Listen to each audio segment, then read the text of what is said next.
हमारे साथ इस वक्त कैलाश विजयवर्गीय आ गए हैं। बीजेपी के नेता हैं, महासचिव हैं और पश्चिम बंगाल के प्रभारी हैं। कैलाश विजयवर्गीय, स्वागत है आपका आज तक पर। सबसे पहले आपका आरोप ये कि सरकार विपक्ष की आवाज दबाना चाहती है। आपके ऊपर तो आज केस भी दर्ज हुआ, शायद हमने सुना है।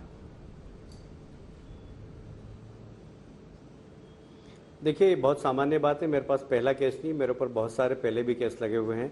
आपको शायद आश्चर्य हुआ कि मेरे ऊपर एक ऐसा केस लगा है कि मेरे को बताने में भी शर्म आती है कि मैंने किसी अनाथ आश्रम के बच्चों को विदेश में बेचा। इस प्रकार का केस मुझ पर लगा हुआ है और ये केस इस प्रकार के बहुत सारे कार्यकर्ताओं पे लगे हैं। मुकुल दा हमारे वरिष्ठ नेता हैं।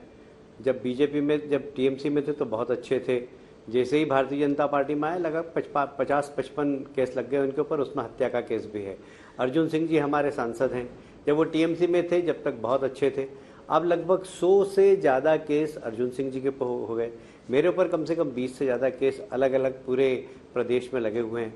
तो इस प्रकार के झूठे केस लगाकर लोगों को परेशान करना, विपक्ष के लोगों को, ये ममता जी की पुलिस का बहुत पुराना कारनामा है। और हम लोग पिछले 3-4 से देख रहे हैं, न सिर्फ केस झूठे, हत्या करना, 115 कार्यकर्ताओं की अभी तक हत्या हो चुकी है और फिर हत्या के बाद उसको आत्महत्या में परिवर्तित करना। रोहित भाई, बंगाल का जादूगर, जादू बड़ा फेमस है, पर यहाँ की पुलिस जादूगर होगी इसकी मुझे कल्पना नहीं। हमारे विधायक की हत्या होती है, उसको फांसी पे लटका दिया जाता है, पुलिस जांच करती है और उसको आत्महत्या में परिवर्तित कर देती है। तो ये जादू तो मैंने देश में कहीं पर भी नहीं देखा। ये जादूगर पुलिस सिर्फ बंगाल की है। बंगाल के जादू का नाम सुना था, पर पुलिस ऐसी जादूगर होगी इसकी मुझे कल्पना नहीं थी। लेकिन कैलाश जी, राजनीतिक विरोध के बीच कल जो घटना हुई, जिसको लेकर शिरोमणि अकाली दल के नेताओं ने ट्वीट भी किए और आपकी पार्टी के सिख नेताओं ने भी ट्वीट किए, बहुत सारे लोग ये कह रहे हैं कि एक ऐसी घटना जो कि अनइंटेंशनल थी, टीएमसी का कहना है कि अनइंटेंशनल थी, उसको आप लोग जानबूझ के राजनीतिक और सांप्रदायिक रंग देना चाहते हैं राजनीतिक फायदे के लिए।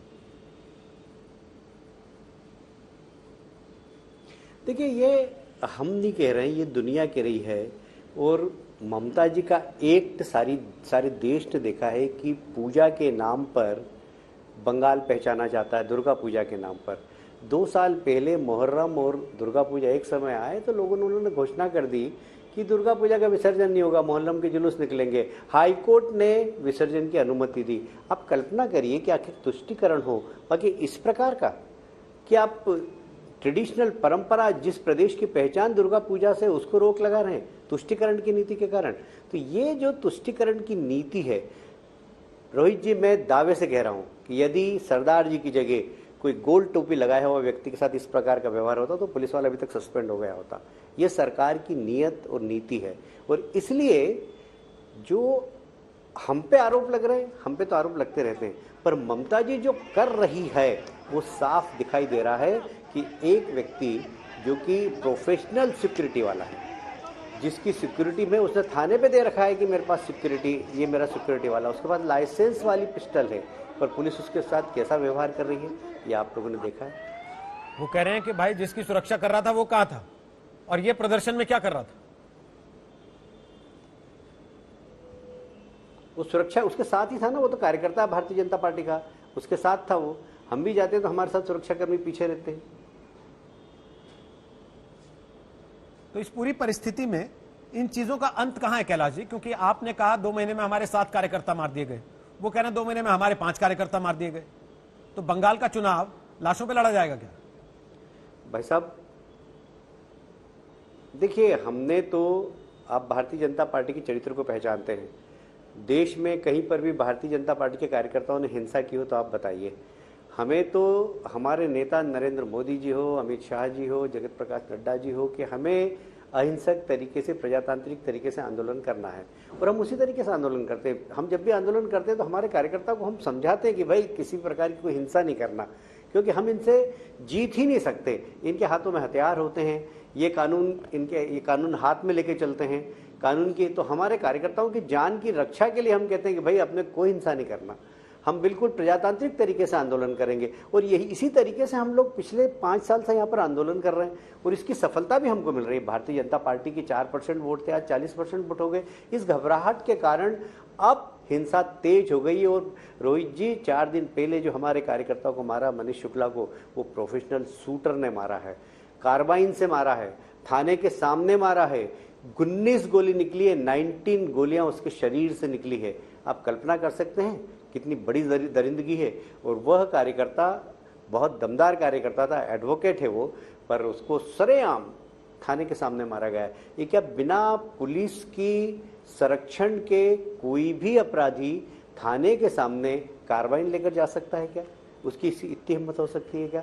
ये सब सरकार के संरक्षण में हो रहा है। लेकिन कैलाश जी, 3 दिन पहले जब आप गवर्नर हाउस में बैठे हुए थे राज्यपाल से इसी मामले की शिकायत करने के लिए कि पोस्टमार्टम में 24 घंटे से ज्यादा की देरी हो रही है, इंसाफ की उम्मीद कैसे करें, उस समय तृणमूल कांग्रेस के नेता ये आरोप लगा रहे थे कि असल में वो कार्यकर्ता जो बीजेपी से वापस टीएमसी में आना चाहता था, उसको बीजेपी ने ही मरवा दिया।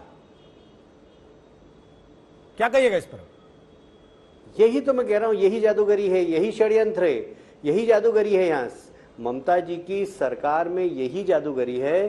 कोई आश्चर्य नहीं कि 2-4-5 दिन बाद आपको पुलिस इस प्रकार की घटना करे कि इसमें तो अर्जुन सिंह जी आरोपी हैं, इसमें कैलाश विजयवर्गीय भी आरोपी है, उनको हमको भी 302 में डाल दे।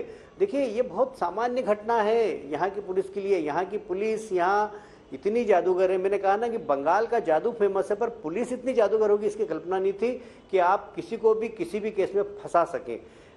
मतलब मेरे जैसे आदमी के ऊपर 20 केस चल रहे हैं यहाँ पर, आप कल्पना कर सकते हैं। और बच्चा बेचूंगा मैं।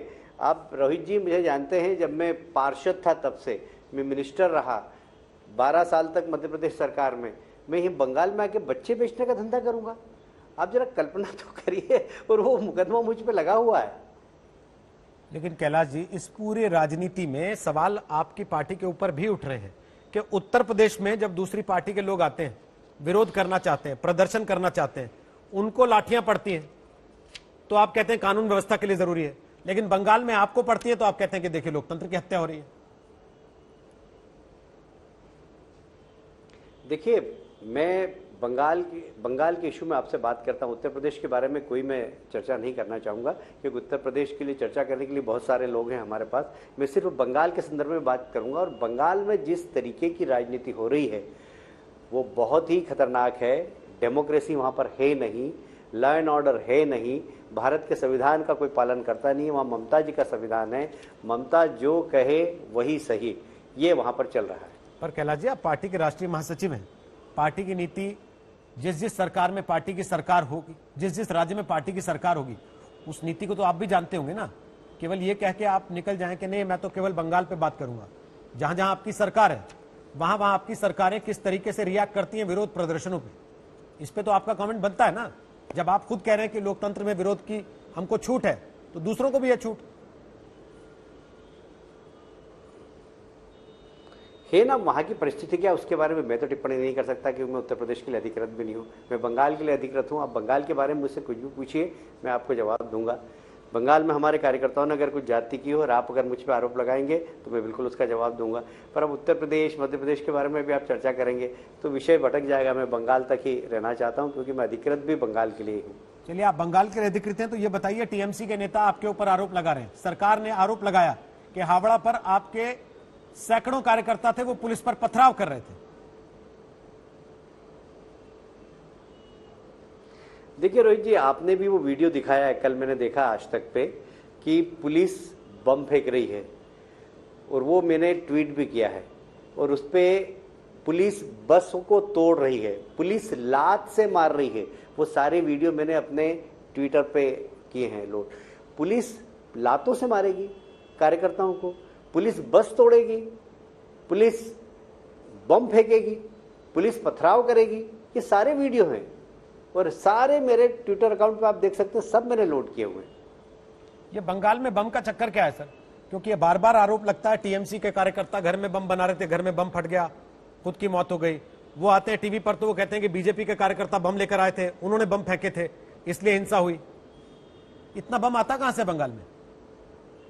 देखिए, बम यहाँ पर बहुत पुरानी परंपरा है।